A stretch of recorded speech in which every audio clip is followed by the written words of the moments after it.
Guardians, today I ask not for your spears, but for your anvils, for your forges. Welcome to the first ever Throne of Angels video tutorial blog, Forge of Angels. Today, we're going to go through my methodologies, my ideas, my schisms even, for building custom gaming bases. What does that mean? Well, that means we're going to look at kind of how I put things together and my thought process behind them. When it comes to basing, I like to layer things, right? Kind of like painting. I get lost in my basing. I actually give it just as much, if not a little more thought than I do my paint schemes. In fact, one could say I'm semi-obsessive over it. I think basing brings your force to a new level. You know, if you're doing an entire army and they all look fantastically based, to me that just elevates everything. So I give it a lot of thought, and I figured I would start kind of a new little tutorial series. I'm not going to do a weekly or bi-weekly series like I do with the video blog, but I'll intersperse these now and again, have a little fun, hopefully share some of the things that I've picked up over the last, oh God, 2 decades of my life. You know, maybe spur some ideas and more conversation. So look for this outside. I mean, it'll go on the channel normally, or like usual, but look for this outside of the normal video blog. So this first blog will take a look at kind of the theme behind Project St. Johann's basing, what I'm doing, and how I'm kind of developing it. Specifically today, 50mm base for the Warhead. Now, I've got some build guides coming up in the future, one on how to put together a thumper. Obviously, as I roll into Project Tabletop and making a tabletop terrain, I'll do some stuff on terrain building. But if you guys have any specific requests and want to see something or see how, you know, my point of view or what I do when it comes to something that you might be working on, or want some inspiration or some ideas, kick some comments, let me know, and I will be more than happy to share, right? So, let's get this bad boy fired up and just jump right in, shall we? Now these large crates are how I started sorting my stuff. As you can see, I've got different types of materials. I've got a real fine ballast, I've got the heavy ballast and medium ballast, and this is actually a mixture of the three. You know, small rocks, medium rocks, larger rocks. These are shale. This is, I don't know, stuff that I break up and use as rocks. Over here in the corner we've got shaved shale. I've got some small shells. This is clump foliage. This is something that I actually peeled off a bush that I found outside. It makes for good scatter. Larger rocks, you know, the soft foliage. This is actually my favorite stuff here, the foundation, or there's a specific name for it that I'm forgetting that I will dub over. But yeah, this stuff, I have obviously 3 different colors here. This is before I actually really started painting my bases. Lichen, some gears, spoons, right? I use spoons to basically load up.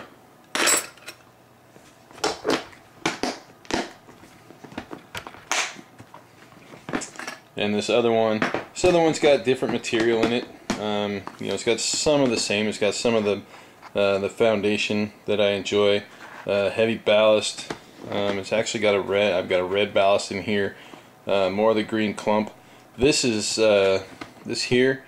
I actually emptied about a dozen tea bags into here. So this is tea. More lichen, obviously, long grass. This stuff, I've had this forever, but this is basically the foundation that you put down underneath model railroad track. Some rocks up here. This is actually concrete, a mix of concrete that I ran through a screen to take out the bigger rocks, which is where these came from. So These two things together make concrete. Well, you got to add some water too. Obviously cork. I used to solely just tear up wine corks, and then yeah, that's that.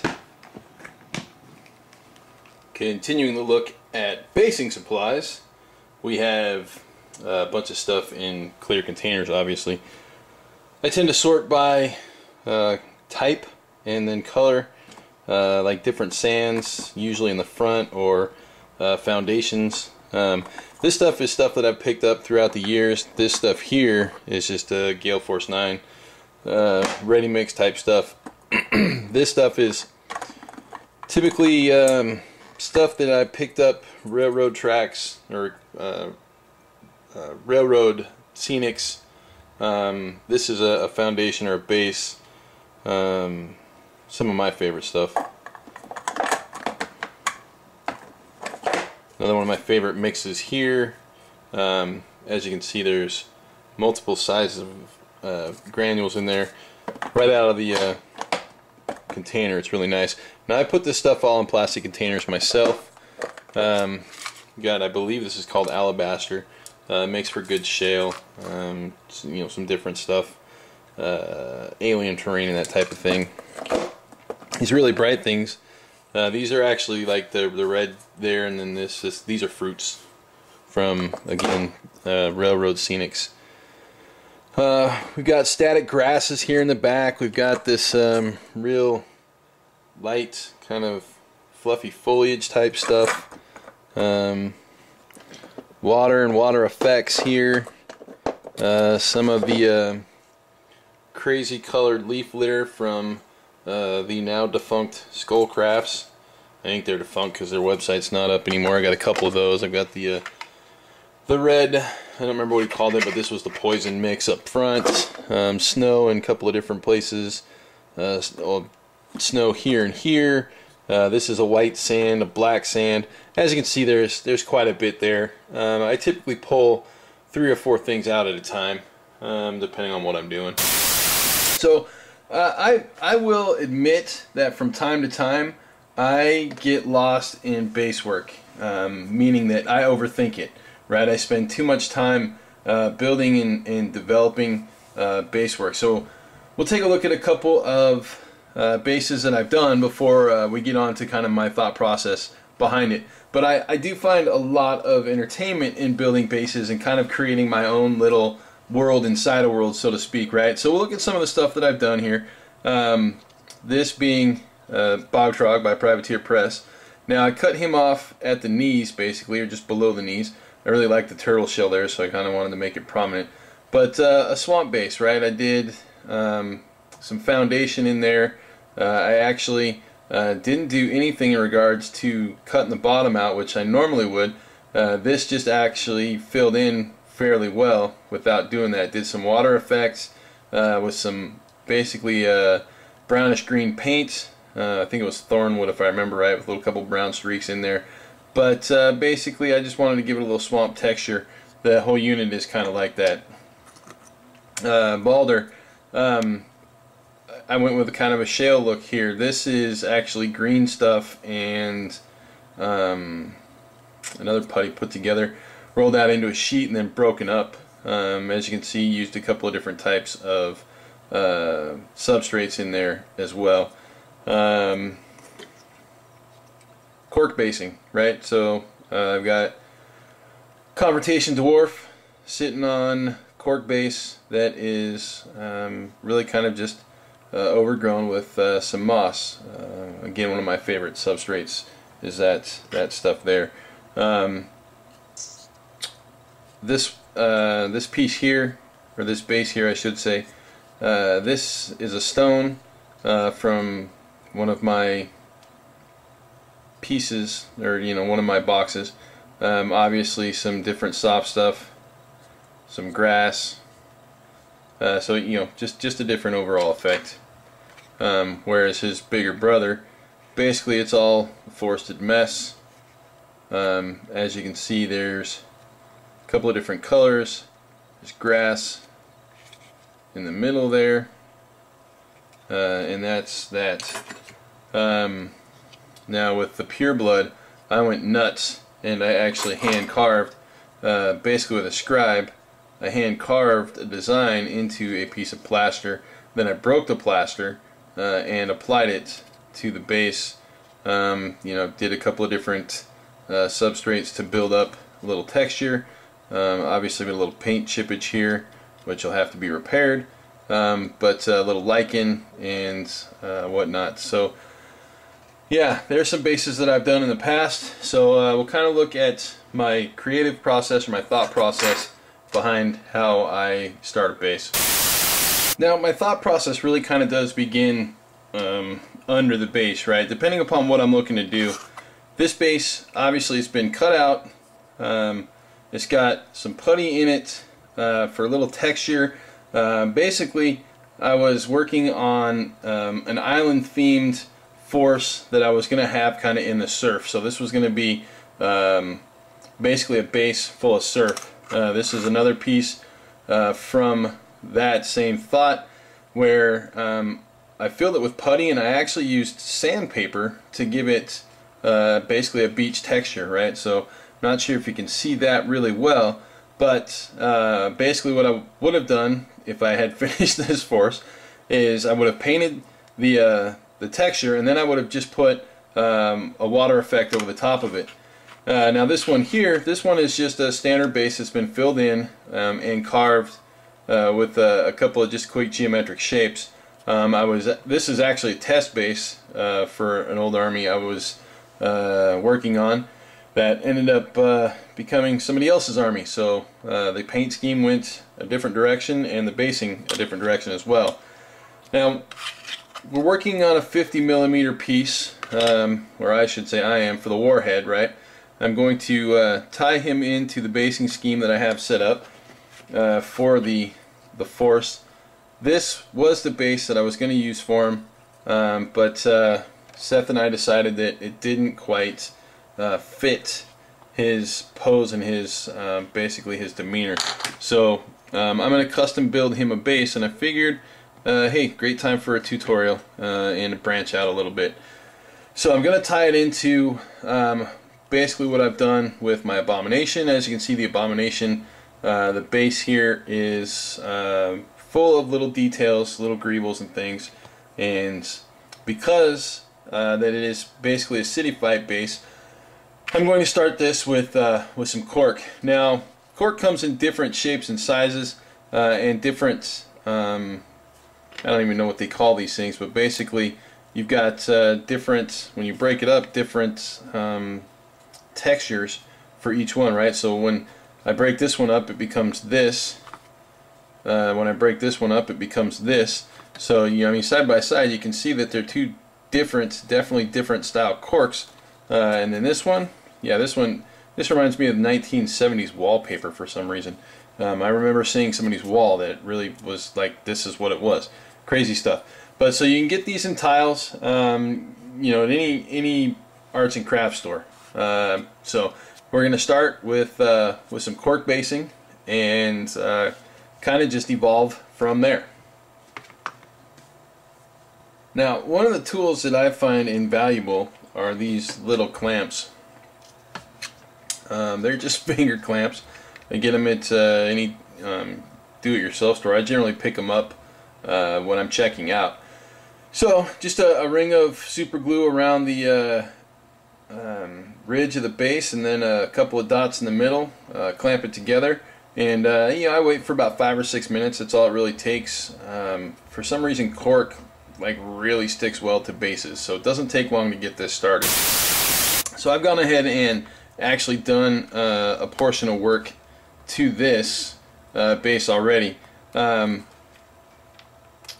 literally just tear out chunks, right? Just tear out little bits and pieces here and there. You know, obviously I added the second piece of cork up top and have got it set to do its thing. I just look for just random places to pull cork from, right? And I just use a sculpting tool. It's really all that I use to do this. Sometimes I might use a dental pick, but really for the most part, as long as it's got a sharp edge, you're usually pretty good. I always keep this stuff around because it makes good first layer stonage. So that's really all there is to it in regards to that. So he's got a pin in his foot. Now I've already gone ahead and pre-drilled a hole with a pin vise, and we're up here. So like I said, I've already done the pre-drill on this, and I put him in and just kind of want to get a gauge as to how he's going to fit or sit on there. So you know, I will do a couple of different position fits, see what kind of works best, and really at that point I will take just a standard Sharpie and mark out where his feet are. So when I take him off, I now have an area that I kind of just shade in, because I know that's where I need to make sure I don't have anything placed. Right? Make sense? Good. So my next step is to kind of keep him tied into the overall theme I've got going on. I've got a Doric column here in the back, busted piece of course, and I've got a selection of pieces here. These are from Mr. J over at Secret Weapon. The busted Doric columns. Great little pieces, right? And so I just kind of want to maybe find something that that works in conjunction with the base, maybe something like that. So putting a Doric column there kind of gives me a good feel. Actually, I think a good look. I like that piece. I think I'm going to go with that one there. So I've gone ahead and attached the Doric column. As you can see, it's glued on there. You know, the base coming along right quick. Just a quick test fit to see how it looks with him on the base. Doesn't obscure any detail. It actually adds, I think, quite a bit from that side. I really like how that feels. So yeah, a good choice. I like that. Now, just taking a quick overview of the base, there's a lot of straight edges. I want to cut some of those out to make it look not so, I don't want to say industrial, but for lack of a better term, industrial. Right, I know we've got the Doric column over here to really kind of give us a feel of that, and I want a little bit of that refined feel where it's at to basically give the sense that the Doric column is, you know, mounted in an area that is, you know, kind of where it should be. So I'll square that side off a little bit. Might even take a file to it.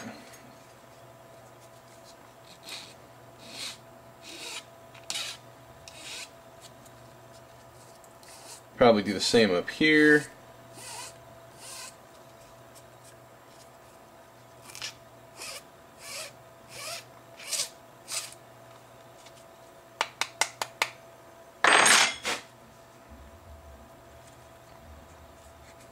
Give it more of a set look.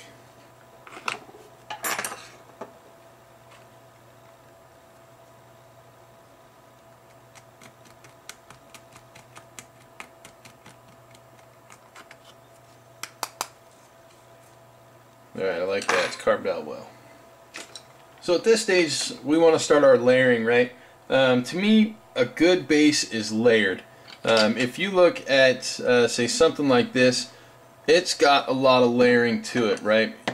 You've got large pieces, you've got a good underlying base structure, but then you've got things like, you know, like this, and then smaller or medium-sized stones, smaller stones, and then even some sand in there as well.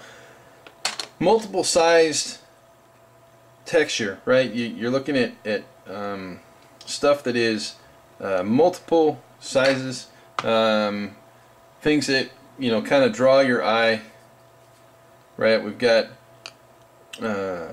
this and this and this, and I'm just saying this because I know I'm going to re-record or record over this. So we want to apply that. We're going to take some of this and we're actually going to stick it on here. Now I use regular old white glue, however I do stick it in a dropper bottle and add water, right? So we've got a little bit of a, can't really see it there, but we've got more water, and so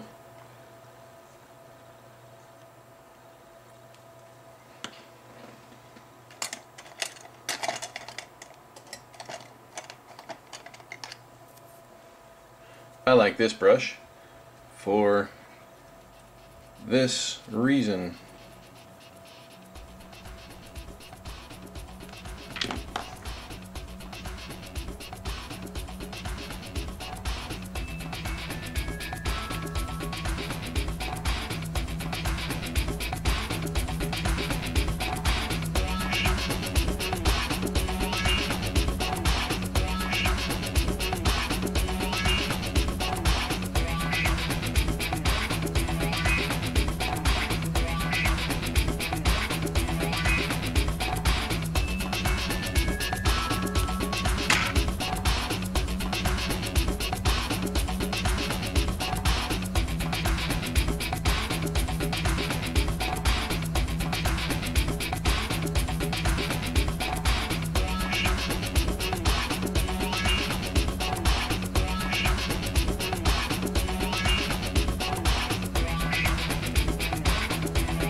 Alright, so we need to layer up some smaller bits or some smaller sand.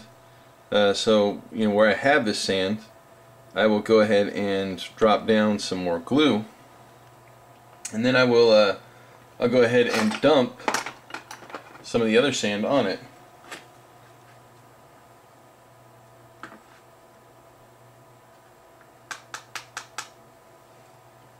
Now again, I just, you know, I use my spoon and I basically just literally I dump it on it in the tray. But as you can see, it's already started to add a little bit more of a layered texture to what we have going on. And I will do this a couple to 3 times with a few different sizes, mainly because I want, well, I want layers, right? So I will spread my glue around a little more and bump my camera. Tell you what, this isn't easy doing with the camera right in front of your face. There's got to be an easier way, but as it stands, I'm just kind of reaching around the camera, you know, doing the nice guy thing, reach around, right?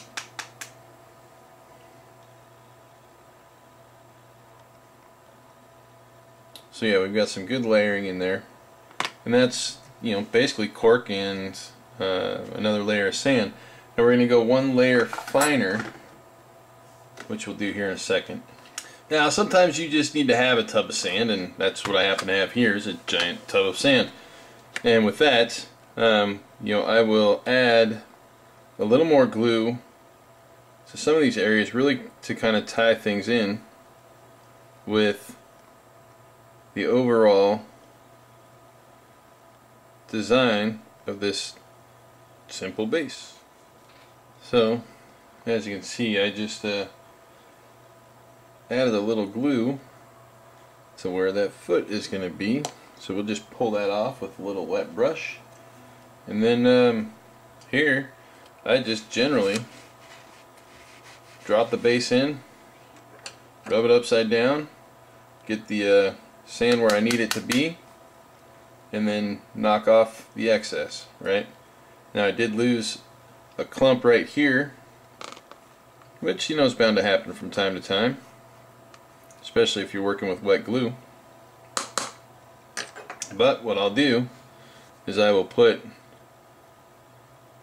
little bit of glue in there, just pick that piece back up and stuff it in there. Now I don't want to smooth it out too much because I want it to be kind of rough, right? So that's where we're at now. I need to actually give it some time to dry before we move on to the next couple of steps. So really, to finish up before mounting the figure and then taking it to prime, we just have a few little extras kind of to go over. Now, I did fully let the base dry, talking a couple of days, mainly because I had something else I had to do. Yeah, for the most part, what I will do here, as you can see, this is just PVA glue that I put in a bottle and thin down with water. I go about 70-30 glue to water, so it's thin but not ultra thin, so it spreads a little easier. And I like my flat brush for this type of stuff, and smooth out the glue basically where I want the last fine grit of, it's actually concrete is what it is. Basically take a scoop out of a bag of concrete in the garage every once in a while and throw it in my box. This is what it looks like. As you can see, it's really fine. Yeah, I'm going to do this over the box. We'll be right back here. As you can see, I do spoon it on generously, and then like before, I just flip it over and tap the bottom with something metal. In this case, my spoon. This is this old baby spoon of my wife's, and there you have it. Basically, the finished end of my layering process. Like we saw before, we've got some of the broken Doric column from Secret Weapon, couple layers of 2 different types of cork, and then there is 4 different types of flocking ballast in there. I'll go ahead and do a rollover of those different types here in a second as I wrap up. Following this, we'll let it dry. I will mount the figure on it and then prime it. This is for a tabletop army, which means I won't spend a huge amount of time painting the base, but it will get what I would consider a tabletop standard paint job. So we will follow up with that as soon as I have it mounted and primed. Here is the warhead mounted on the base. As you can see, we have attached him exactly where we put the black lines, where I traced it out. I do pin them to the bottom. You can see there the pin that comes through, and I do actually put a lump of super glue down there and seal it with a zip kicker, basically to lock it down. That way it won't come off, it doesn't wobble. It's exactly where I want it, and it's going to stay there. So we'll prime that bad boy and take a look at him as soon as that's done. And here it is, primed and ready for paint. So if you're following the Project Father Johann, you will see how this bad boy ends up.